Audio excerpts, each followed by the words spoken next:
Welcome back. My name is Sam Hassel, and in today's episode, we are going to be covering the logic of elite college decisions.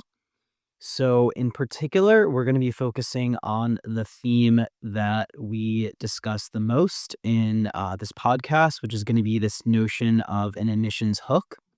And so we've defined this in many episodes. All of you should be relatively accustomed to this notion by this point in time. But basically, just to reiterate, an admissions hook is a defined theme to your candidacy building. It's primarily built out through your resume. This is any form of passion or basically narrative that is created by the student's activities, and it's going to be academically leaning primarily. It's going to be something that will be the main theme in your applications. So whether that is that you are the space policy kid, you're the social entrepreneur, you're the cognitive scientist, if you're the student we've covered in recent episodes who's interested in the intersection of music and math, whatever it is, it needs to be supported and evidenced by primarily your resume. It will, to a lesser extent, be supported by grades in relevant classes, taking more rigorous courses, and any classes that might be relevant to that hook. Obviously, when you're looking at standardized testing, if you're talking about top colleges, you need to be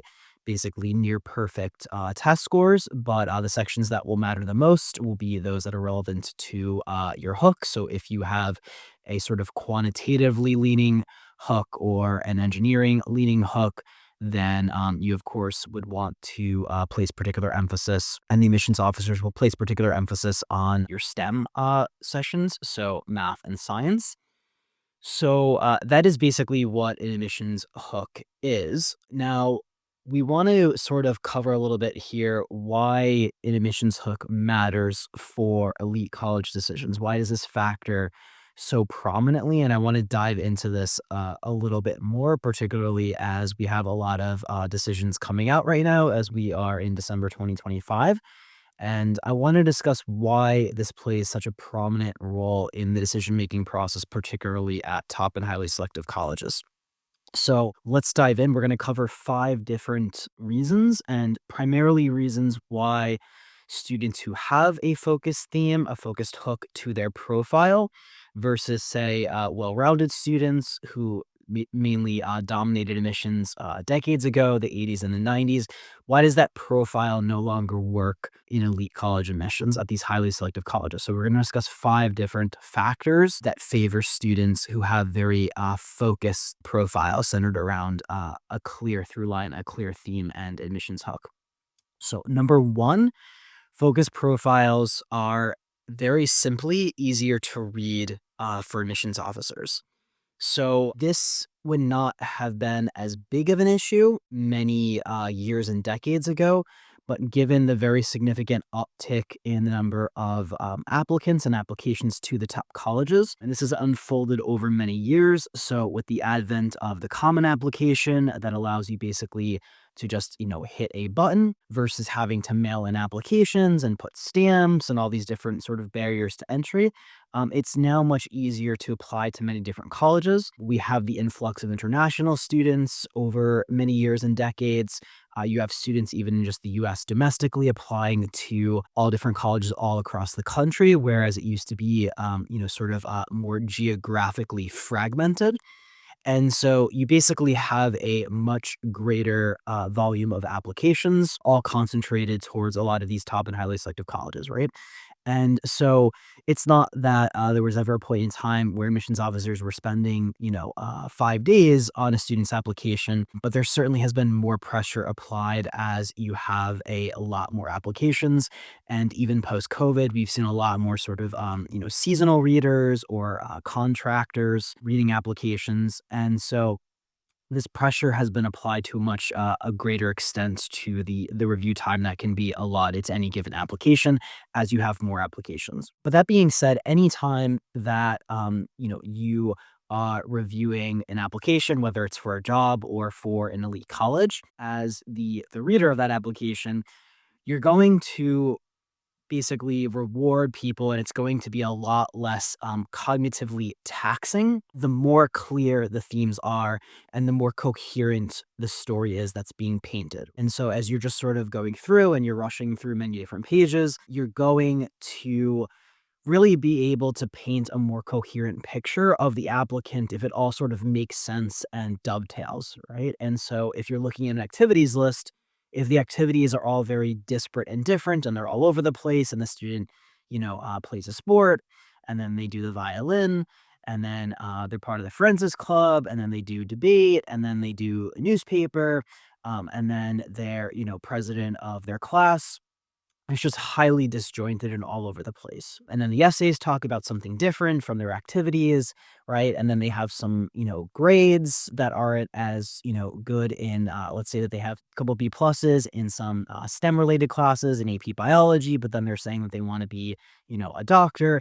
And so this very fragmented narrative just causes confusion. It causes high degrees of cognitive load on the person who's trying to evaluate, and in a very short time span trying to really make sense of who this applicant is, right? And they're basically starting from ground zero. They don't know you from a hole in the wall. And I think this is one of the sort of psychological frames that you need to understand is that you know basically everything about yourself. But when they're reading your application, this is a person who doesn't know anything about you. And a lot of times, students, when they write their applications or write essays, they sort of write them from their perspective and they sort of neglect little spaces or little places where something might not be clear to somebody else who sort of doesn't know you from a hole in the wall. First off, and I think this is very sort of commonsensical and sort of goes to sort of the psychology of just evaluating. It simply is the case that focus profiles are easier to read and to evaluate. Number two, focus makes it easier to place a student in the incoming class. So if you could imagine that you're a hiring manager for a company and somebody basically says, you sort of say, "What position do you want in this company?" And they say, "Oh, undecided. I'm not sure." Doesn't give me any sense of what they're going to do in the company or what job they're going to perform. Similarly, if we sort of said, "Hey, what job are you applying for in our company?" And the person said, "Oh, it might be this, it might be that, it might be this, other thing. I might do this role, I might do that role." It's very hard to match that person's credentials and their skills to, sort of open positions or company needs. And so it becomes very confusing, right? And this is very similar in terms of elite admissions when we say that colleges are they're not simply selecting individuals in a vacuum, they're trying to build a class, right? They're trying to build the incoming class. And so, a similar analogy, if you were a basketball player and you're an amazing point guard, but there are already, 2 or 3 point guards on the team, they may not need you, right? And so you have to sort of understand they are trying to build essentially a team and a class, right? They're not just accepting you or viewing you in a vacuum. And if you are trying to assemble an incoming class and the student doesn't really know what they want to do, or they don't know how they slot into that class, or it hasn't been sort of clear and evidenced in the application, it's very hard to assemble a class, right? And it sort of creates a lot of ambiguity if a student's coming in with a lot of different interests and you're trying to sort of say, okay, well, how many students do we have who are interested in this? Who's going to run the school newspaper? Who's going to be on the basketball team? Who's going to, be in this department, right? It's very hard to sort of slot and to basically allocate resources and to take care of institutional priorities accordingly. Number three, focus creates differentiation in an oversaturated pool.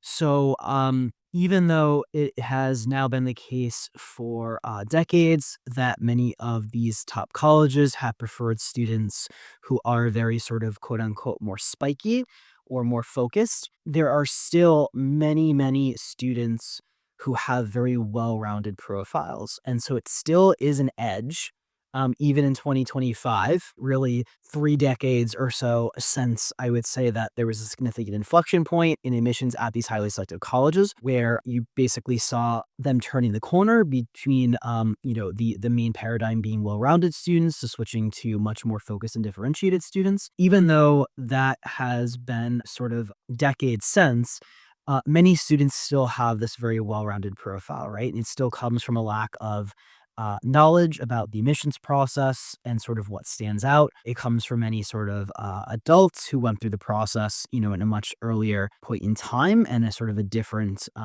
paradigm. Even more simply than that, focus is a lot harder, and it's not really the organic state for most people, right? Human beings are highly prone to novelty, getting distracted, and sort of changing something, and you sort of do this, and then you sort of get bored, and then you want to do something else. Focus is a lot harder for most people to accomplish, which is why it still remains a competitive advantage, not just in elite admissions, but in a lot of different places in life. They tend to reward people who are highly focused and who basically incur all of the compounding benefits of that focus, right? Because when you move your attention somewhere else, you basically start from scratch. If you're dividing your attention up in 5 different directions, well, you only have 20% to allocate, right? Versus somebody who sort of is putting 100% attention, they're getting better, better, better, and that keeps compounding over time.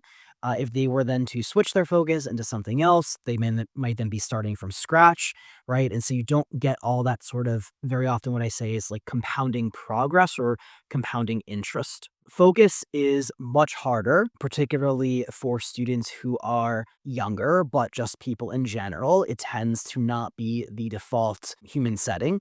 Now, for certain students or for certain people, they just are much more focused naturally, right? And then other people maybe aren't as focused naturally, and so focus tends to be a lot harder for them.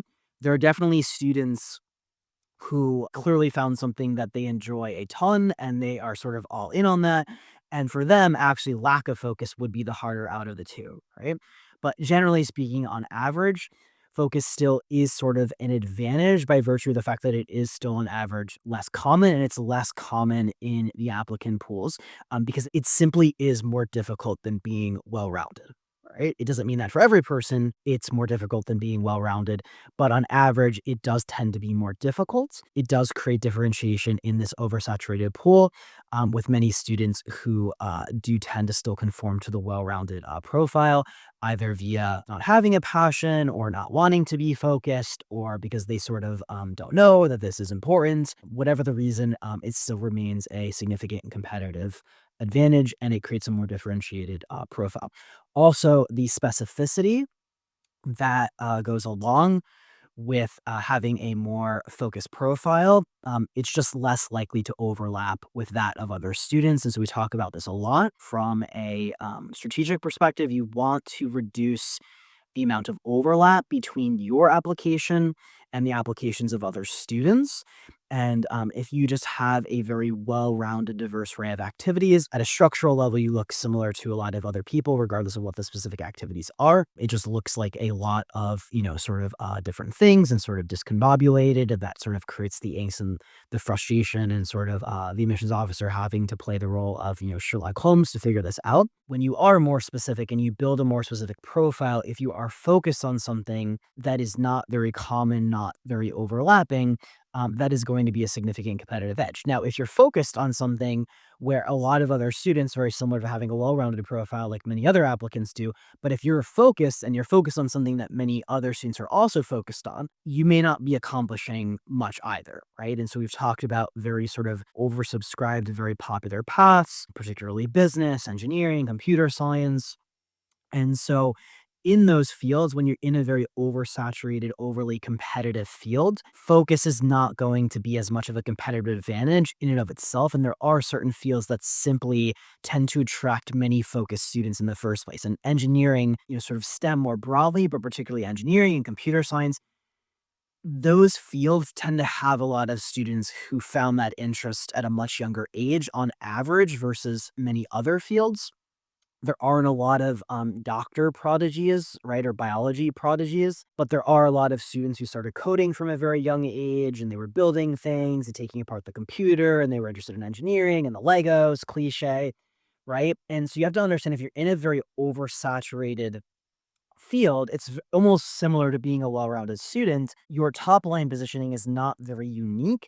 And so now you need to be a lot more specific under that umbrella to then be able to differentiate. And so it's not the case that just being focused in any area will differentiate you. It will certainly differentiate you from many students who are well-rounded. But if you're in an area where there are a lot of other people who are very focused in that area as well, now you to drill a lot deeper or have much more specific themes under that umbrella, because the focus in and of itself is not really as much of a competitive advantage, right? And so if you talk about different disciplines, if you're a student who's very focused on, philosophy or linguistics, that is rare enough in a lot of cases that you don't really need to potentially differentiate yourself a lot more. But if you are going to be in again an oversaturated field, you're not you're not really doing yourself a big favor. It's not really a major competitive advantage. And so you need to really drill out and drill into more specific niches under that umbrella or bring in some other, maybe another passion that you have and you intersect it with this one. So then it's sort of, you're sort of in the middle of the Venn diagram, as I often say. And so just understanding that focus creates differentiation in an oversaturated pool of many well-rounded students, and that specificity gives you an advantage, but it also depends on what field to some extent as well. Number 4, focus has higher predictive validity of future alumni success, right? So some people may not like to hear this. It is very logical and commonsensical when viewed from an institution's perspective. If you are a student who from a very young age has developed a significant focus in a very defined vertical area, and you already have accomplishments and accolades and the evidence to support it. It's not that somebody at age 18 who doesn't have those things or that degree of focus or accomplishment can't go on to become very successful in a given field, but the much safer bet, the much better risk-adjusted alumni return for the college is going to be the person who found it earlier at the time at which they are applying, right?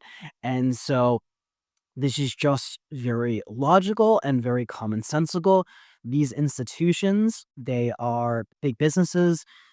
They want alumni who are going to go on to be very successful, potentially powerful, very well known in their fields, right? And this spans a whole bunch of different industries and sectors. This could be people who go on to be top researchers, go on to win major prizes in academic fields, be published in the top journals, make very impactful contributions to scholarly fields. These could be politicians, these could be entrepreneurs and business people. They sort of want a wide array of people who represent the university in a very positive light. And obviously, potentially, there's a financial aspect there as well in terms of alumni giving and development cases and whatnot. And so it simply is the case that the safer bet from an institution's perspective is going to be the person who already at the time of applying to the college already has shown a lot of promise in a given field. Is just going to be a stronger, more honest signal of future potential in that field and going on to become a potentially prominent figure. Number 5, focus is simply more compelling. One of the sort of greatest proxies that we have for sort of buying in to someone or trusting them is their degree of confidence and their degree of certainty.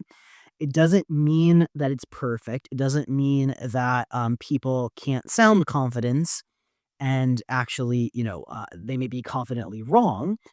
But that being said, there's a lot of logic to why we tend to trust people who are more confident and who seem to be more certain. And that's because we can't always, if we don't have a lot of information about the person, as you don't in admissions, If you don't have a lot of information, you can't really judge all that person's that background, right? And so what would be really great is to have somebody who basically, is watching the person and sort of seeing, well, how good is this person?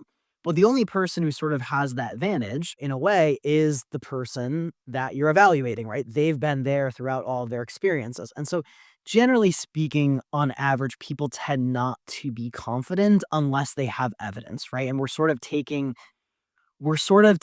their confidence, their certainty, and we're using it as a proxy. And it's a reasonable proxy. Doesn't mean that it's never wrong, but it's a reasonable proxy for, how confident they are in whatever aspect they're talking about. Confidence and certainty is simply much more moving and compelling than a lack of certainty, right? Or a lack of confidence or conviction, right? I think this is sort of, fairly commonsensical.